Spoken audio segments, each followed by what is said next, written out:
Howdy y'all, it's Chris with Show Fitness, favorite trainer of the belt buckle. Today we're going to be talking about the rotator cuff muscle teres minor. Before we get into that, make sure to follow us on Instagram and YouTube. If you want to become a trainer, check out showupfitness.com for our next classes in Los Angeles, San Diego. We want to come to you next, large markets that we're shooting for, so we can have classes for our internship program starting up all the time, so you can learn anatomy and then apply it into the gym training actual clients. Show Up Fitness, where great trainers are made. So let's talk about the teres minor. It's the T part of sits. Supraspinatus, infraspinatus, teres minor, subscapularis. I call the teres minor the twin because it works and it does the same action as the infraspinatus. So let's take a look at the origin, the upper 2/3 of the axillary board of the scapula. The humerus, which is the largest upper body bone. We have the scapula, and then we have the clavicle. 2/3 axillary border. Your axilla is your armpit. So then you have the vertebral border, which is close to the thoracic region of the spine, the vertebrae. You have the axilla right here, so it's pointing to the armpit. You have a little spine at the very end. If you were to put your hand back here and see a little point, that's your inferior angle of the scapula. Inferior means below, superior means above, sub means underneath. Subscapularis is underneath the scapula. Supraspinatus is above, infraspinatus is below, and then right below the infraspinatus you have the teres minor. Obviously the teres major is larger, but it's really hard to distinguish between the infraspinatus and the teres minor. You can't really palpate them per se. So you have the teres minor originates right on this border, the upper 2/3. It's going to insert into the greater tubercle of the humerus, as does the subscapularis. Small little difference in the insertion point. So if you take a look at the head of the humerus, you'll have a smaller little ridge, and that's the lesser tubercle. There's a larger one, which is the greater tubercle, and you have a little space, and that's your bicipital groove. Bicep tendon goes through there. So if you look at the greater tubercle, you'll actually see there's an inferior little ridge and then a superior ridge. So the teres minor is going to insert into the inferior facet, whereas the subscapularis inserts into the superior facet. Anatomy is hard. Just get over it. If you want to learn a new language, you want to immerse yourself in that environment.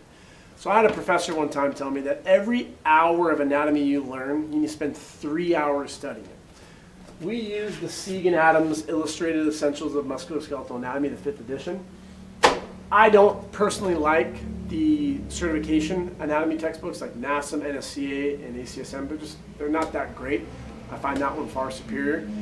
Find something that works for you. Maybe there's an app. Maybe there's some illustration where you can see. That's why I like that book, because you can color in it, but you can see and start learning the words. So if you read upper 2/3 axillary border, I don't know what that is. Use your brain, go to the book, look at the scapula, and it's a map. Just take a look. Okay, so you start learning these words, and when you read all the 17 muscles of the shoulder and you move on to the 40 plus of the hip, you're going to just begin to absorb that information. Suggestion I have is get a ball, put a bunch of muscles on there, throw it up, thumb, subscapularis, where is it? And then point to where it is. Throw it up again. Pinky, teres minor, where is it? Rotator cuff muscle. Focus on where the muscles are first. Then get into the more detailed orientated things like the origin and insertion. Are your clients going to be asking you about what's the origin of the teres minor? No. But knowledge is power, especially in the fitness industry where the average trainer is a nincompoop. They get a textbook, they study by themselves, NASM, NSCA, ACSM, ISSA, Nesta. There's so many certifications out there where they're just reaping the benefits and stealing your money. Then you go out there and you actually train, you have no knowledge, you have no practical experience. So anatomy is going to set yourself so far apart from the average trainer, you will make this into a career. So this is a good little trick. Get flashcards. It's a good technique as well. And just review. When you're training a friend or you go to the gym, go walk for 30 minutes.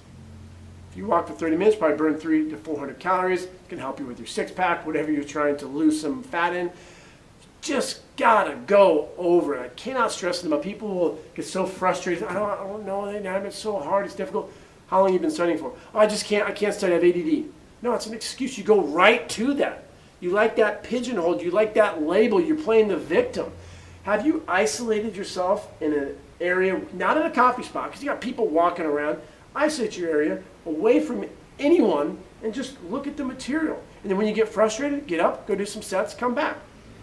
Figure out a studying method that works for you. Nice little tangent there. That's what you get when you go through the program as well. So the actions of the teres minor are going to be the same exact as the infraspinatus. Think about infraspinatus, border, all that stuff, getting confused with the anatomy, right? So the actions of the teres minor are the same as the infraspinatus. There we go. External rotation, going away, and you're also going to have extension.